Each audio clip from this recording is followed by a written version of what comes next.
بدبخت اور کتنا مجھے پھرائے گی، میرا کلیجہ منہ کو آنے لگا ہے۔ مومنہ کی ساس نے رک کر لمبے لمبے سانس لیتے ہوئے کہا، کہاں گئی وہ تیری دکان؟ جی بس ذرا آگے ہے، سہمی ہوئی مومنہ نے جواب دیا۔ ذرا آگے کہتے کہتے تو مجھے میلوں چلا چکی ہے۔ مومنہ نے ہاتھ میں وزنی کارٹن پکڑا ہوا تھا، اسے زمین پر رکھ دیا، دم لیا، پھر اپنے برقعے کا نقاب درست کیا، دوپٹے سے منہ کا پسینہ پونچھا اور ادھر ادھر گھوم کر ساری دکانوں کو دیکھا جیسے اپنی مطلوبہ دکان ڈھونڈ رہی ہو۔ اگرچہ اس کو اچھی طرح معلوم تھا کہ جس دکان سے اس کی امی نے یہ ڈنر سیٹ خریدا تھا وہ اس نکر سے اندر جا کے گلی میں ہے، بہت بڑی دکان تھی، مگر وہ ایسے ڈھونڈنے میں دانستہ تاخیر کر رہی تھی۔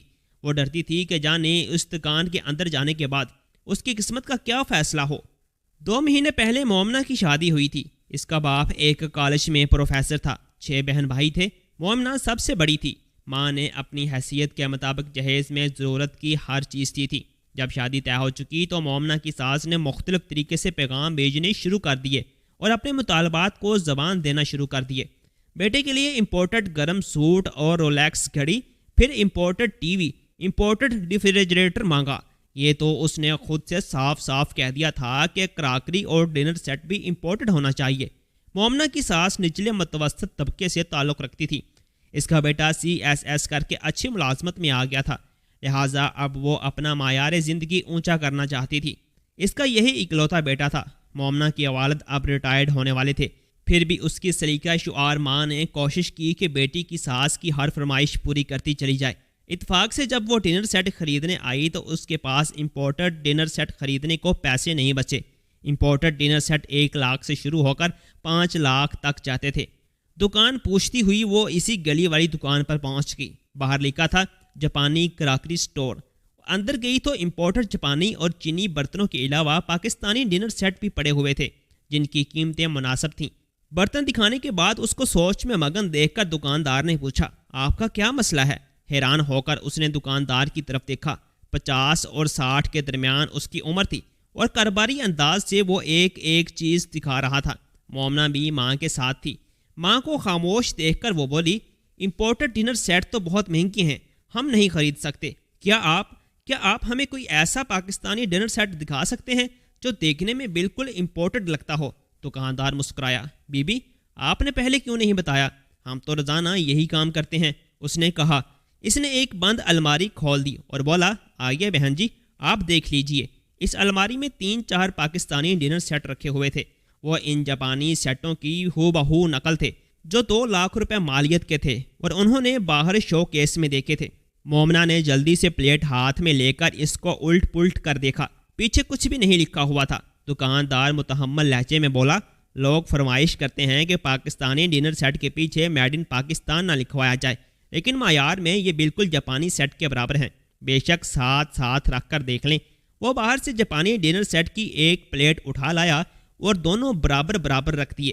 واقعی بالکل ایک سا ڈیزائن تھا، ذرا بھی اصلی اور نقلی میں فرق نہیں لگ رہا تھا۔ مومنہ نے MA کیا ہوا تھا، سمجھدار تھی، پورا سیٹ اٹھا کر ایک ایک چیز پر غور کر رہی تھی۔ پھر ماں سے بولی، امی جی یہ ٹھیک ہے؟ ہاں ہے تو ٹھیک، ماں سوچتے ہوئے بولی، مگر پتہ نہیں اس کی قیمت کیا ہے۔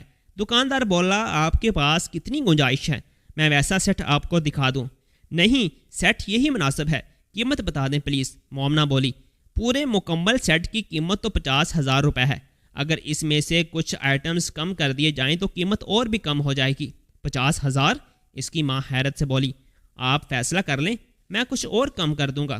آپ تو دیکھ چکی ہیں جاپانی سیٹ 2 لاکھ 2.5 لاکھ روپے کا تھا، اگر ہم کچھ پیسز کم کروائے بغیر لیں تو آپ کتنی رعایت دیں گے؟ مومنہ بولی، میں آپ کو 45,000 روپے میں دے دوں گا۔ دکاندار نے جواب دیا، ٹھیک ہے، ہم گھر جا کے فیصلہ کر لیتے ہیں۔ مومنہ کی امی نے کہا، نہیں بہن، ابھی فیصلہ کر لیں، چیزیں پڑی نہیں رہتی، بک جاتی ہیں۔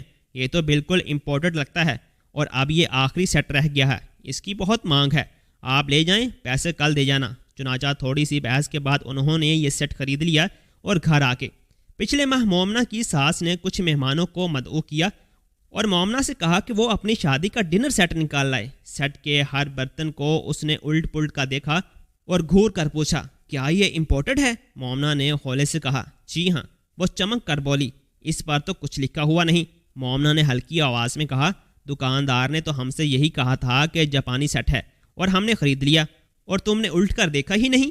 جی نہیں، اتنی بیوقوف ہے تمہاری ماں اور تم۔ مومنہ چپ کر گئی۔ مومنہ کی ساس نے کہا، اس کو اسی طرح واپس پیک کر دو اور کل مجھے اس دکاندار کے پاس لے جانا، میں خود جا کے پوچھوں گی کہ یہ کہاں کا بنا ہوا ہے۔ مومنہ نے سیٹ پھر اسی طرح پیک کر دیا، لیکن اپنے شوہر کو یہ بات نہ بتا سکی کیونکہ وہ اپنی دفتری کام سے شہر سے باہر گیا ہوا تھا، اسے ہفتے بعد آنا تھا۔ مومنہ کی ساس اس کے جہیز کی ہر چیز میں سے کیڑے نکال چکی تھی، حتیٰ کہ اسے سونے کے وہ کنگن بھی پسند نہیں آئے تھے جو اس کی ماں نے اسے دیے تھے۔ وہ سنار کے پاس جا کر ان کی قیمت بھی لگوائی اور کئی بار مومنہ کو سنا چکی تھی۔ مومنہ کی چھوٹی 3 بہنیں گھر بیٹھی ہوئی تھیں، اس لیے وہ ایسی جلی کٹی سن کر ہمیشہ خاموش رہتی تھی۔ آج جب اس کی ساس نے رکشہ منگوا کر اسے ڈنر سیٹ لے کر بازار چلنے کو کہا تو وہ انکار یا احتجاج نہ کر سکی اور ساتھ چل پڑی۔ گو اس نے دکان ڈھونڈنے میں کافی دیر لگائی، تاہم اسے دکان ڈھونڈنی ہی پڑی۔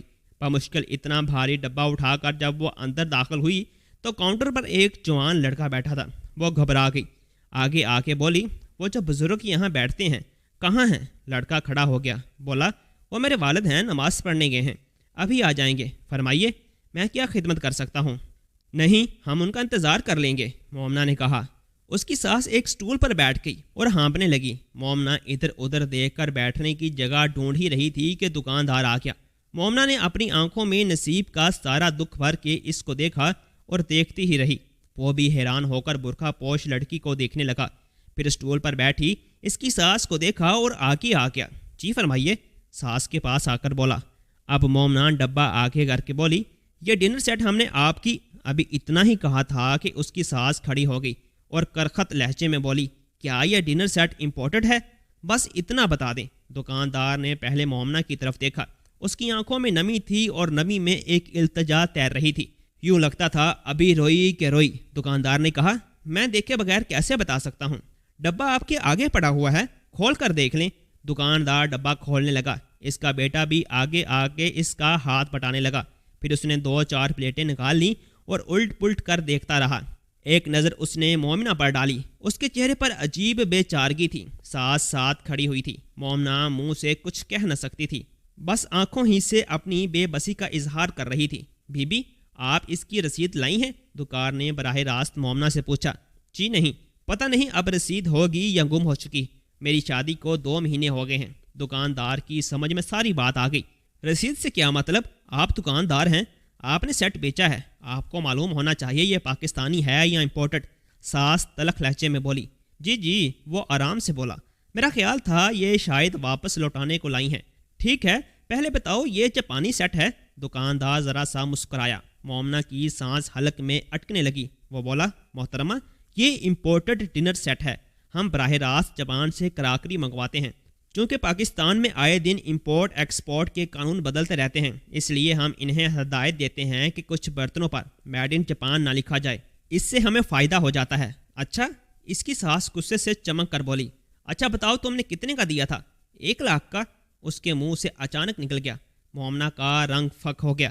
اس کی ساس اسی لہجے میں بولی، ہمیں یہ پسند نہیں آیا، استعمال بھی نہیں ہوا، یہ واپس لے لو اور ہمیں رقم لوٹا دو۔ مومنہ جیسے پھانسی پر لٹک گئی کہ اب بانڈا پھوٹے گا، مگر دکاندار اپنی کرسی پر بیٹھ گیا۔ اس نے دراز کھولی اور 5-5 ہزار کے نوٹوں والی گڈی میں سے نوٹ نکال کر اس کی ساس کی ہتھیلی پر رکھ دیے۔ مومنہ کی آنکھوں میں 1 گھنٹے سے رکے آنسو جھرجھر بہنے لگے۔ اس نے منہ پر برقعے کا نقاب ڈال لیا۔ اس کی ساس نے نوٹ اپنے پرس میں رکھ لیے اور شرمندہ سے لہجے میں بولی، آؤ چلیں، میں تمہیں کسی اور دکان سے اپنی پسند کا امپورٹڈ سیٹ خرید دیتی ہوں۔ مومنہ اس کے پیچھے پیچھے چلی۔ کاؤنٹر کے قریب پہنچ کر اس نے اپنی دائیں ہاتھ میں پہنی ہوئی سونے کی 6 ماشے کی انگوٹھی اتار کر چپکے سے دکاندار کے آگے رکھ دی اور خود تیزی سے باہر نکل آئی۔ یہ انگوٹھی اس کی امی نے تب دی تھی جب اس نے ایم اے کا امتحان پاس کیا تھا۔ اسے وہ سینے سے لگا کر رکھتی، مگر آج اس عالی ظرف انسان نے جس طرح اس کا پردہ رکھا تھا، اس کی ازدواجی زندگی بچا لی تھی۔ اس کے عوض بہت کم تھی، مگر پھر بھی کچھ پیسے تو ادا ہو سکتے تھے۔ ساس نے باہر نکل کر رکشہ روکا اور اس میں بیٹھ گئی۔ جب دوسری طرف سے مومنہ بیٹھنے لگی تو دکاندار باہر آ گیا اور گلی کی نکڑ پر انہیں روکنے کا اشارہ دیا، پھر دوڑ کر ان کے پاس آ گیا۔ اب مومنہ کا دل پھر سے زور زور سے دھڑکنے لگا اور کسی نئی مصیبت میں گرفتار ہونے کے آثار نظر آنے لگے۔ دکاندار اسی طرف آیا جہاں مومنہ کھڑی تھی۔ اس کی ساس بھی آنکھیں پھاڑ پھاڑ کر دکاندار کو دیکھنے لگی۔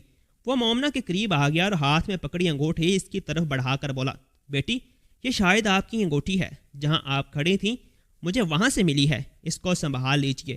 شکر ہے اس وقت دکان میں کوئی اور نہیں تھا۔ مومنہ نے اپنی انگوٹھی واپس لیتے ہوئے آنسو بری آنکھوں سے اس فرشتہ صفت انسان کو دیکھتے ہوئے دھیمے سے لہجے میں کہا، ایک بیٹی کی دعا ہے کہ اللہ تعالیٰ آپ کو اس نیکی کا اجر ضرور عطا فرمائے۔ دوستو کہانی اچھی لگی ہو تو ویڈیو کو لائک اور چینل کو سبسکرائب لازمی کر دیجیے گا تاکہ ہماری آنے والی ویڈیوز آپ لوگوں تک بآسانی پہنچ سکے۔ اللہ حافظ۔